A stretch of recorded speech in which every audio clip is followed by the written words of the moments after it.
Muscle memory.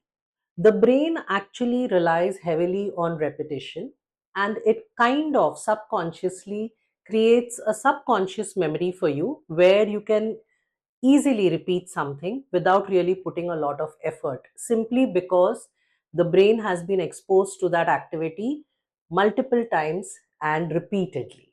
So reading is one such exercise that I heavily advocate. If you read on an ongoing basis, regular basis, then the brain will be tuned to use the words which you are reading, and you will also be easily able to reproduce the words which you are reading on an ongoing basis. So, read, repeat, sleep is something we heavily advocate at English Excellence with Chhaya. The upcoming passage is an extract about elegance. Let's dive straight into it. This reading exercise will be followed by interesting Q&A, so watch out for that. Elegance is not a destination. It is a journey. Often, we are caught betwixt being casual and formal in the presence of people. When we let our guards down, we lose elegance. Your disposition depends upon the circle of folks you are interacting with. If you are in a formal atmosphere, it is advisable that we put up our work face on. Allowing people into your personal space or invading someone else's privacy is strictly prohibited. Be elegant at all times. Don't engage in idle chatter or frivolous issues. Elegance doesn't need swanky material possessions. Elegance is your conduct, your smile, laughter, speech, tone, behavior. Actress Rekha is the epitome of elegance. Late Mr. Ratan Tata too is the textbook case of elegance. Simplicity is the ultimate sophistication. Be humble, be assertive, be elegant. Time for a quiz. The word which dominated the extract was elegance. Do you know any alternate word for elegance? Think and come up with an answer. I'm sure you came up with some interesting ones. The one I have for you is finesse. Basically, elegance is equal to finesse. Let's take an example. Anupama Bhagwat, the popular modern sitar maestro, plays the instrument with absolute finesse. There was a phrase in the extract, caught betwixt. What do you think this phrase means? It's kind of self explanatory. Think about it. The phrase means caught between. Caught betwixt means caught between. Often we go into advice mode and we tell people we should invest in gold or we should drink 8 glasses of water in a day. Often you'll be bombarded with people giving you unsolicited advice. So instead of we should, the alternate way of giving advice was mentioned in the extract.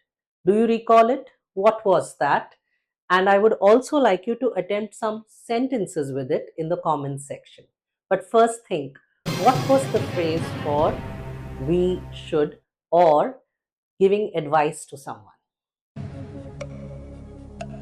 The phrase was it is advisable. So if I have to rephrase the previous sentences, it is advisable to invest in gold. It is advisable to drink 8 glasses of water in a day. Why don't you attempt some sentences in the comment section using the phrase it is advisable? In the extract that we just read, there was a phrase which was used for gossiping. I'm sure we all enjoy gossiping. I mean healthy gossip. But there was a word which indicated that gossip has a negative connotation and only people who have all the time in the world engage in gossip. So the word for gossip was idle chatter. So idle chatter means gossip. One word in the paragraph related to casual meaningless, and insignificant. Basically, something that you don't need to pay attention towards. What was that word? Frivolous. The answer is frivolous. Well done. Why don't you try a sentence with the word frivolous? I'll give you one. We should not pay attention to frivolous issues. Move on, rise above, and have more constructive things to engage your mind in.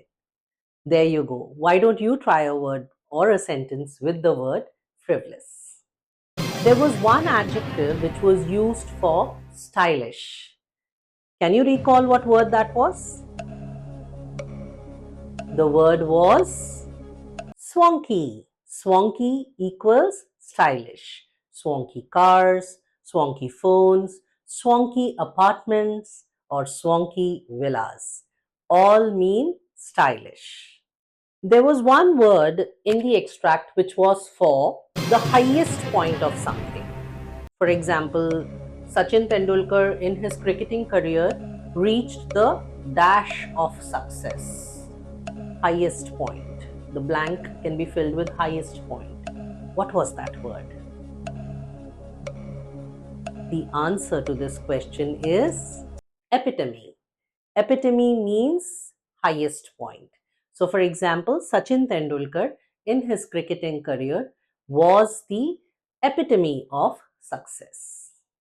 The passage basically gave us a beautiful quote on simplicity. Can you recall that quote? Rightly identified. The quote was, simplicity is the ultimate sophistication. You can even use it as a compliment.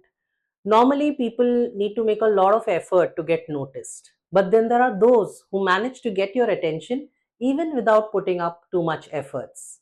Let's take the example of actress Deepika Padukone. She is beautiful in a movie like Piku, or she is absolutely stunning in a movie like Cocktail.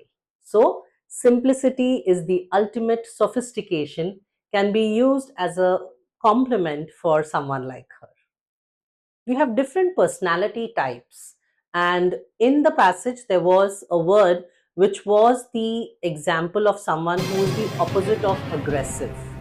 So often we say he's so aggressive, okay, when people are very vocal or people are very loud or people are, very hot tempered, we use the word aggressive. But then there are those who are calm, composed, make their point effectively, but yet they make it firmly. So, what are those personality types? The word for it is assertive. An assertive personality type is far more impactful and possibly has a greater ability to reach out to people than an aggressive person. You're going about your life, leading your life, following your daily routine, stuck with your problems, dealing with all of it. And suddenly someone comes and tries to ask you probing questions. What is the person doing exactly? He is actually getting into your personal space. So there was a word in the extract for someone getting into your personal space. Do you recall what word it is? The word is invading. Invading into someone's personal space is a big no no. Absolutely, you should not get into anyone's personal space. So, the word is invading. One word in the passage meant perfect example. Can you tell me what word it was? The word was textbook case. Textbook case means someone or something which is a perfect example or serves as the ideal for a particular thing that you're trying to quote or represent. Let's take the example of something to understand this better. Bali, for instance, is a textbook case of something or a place which can be visually stunning and absolutely picturesque.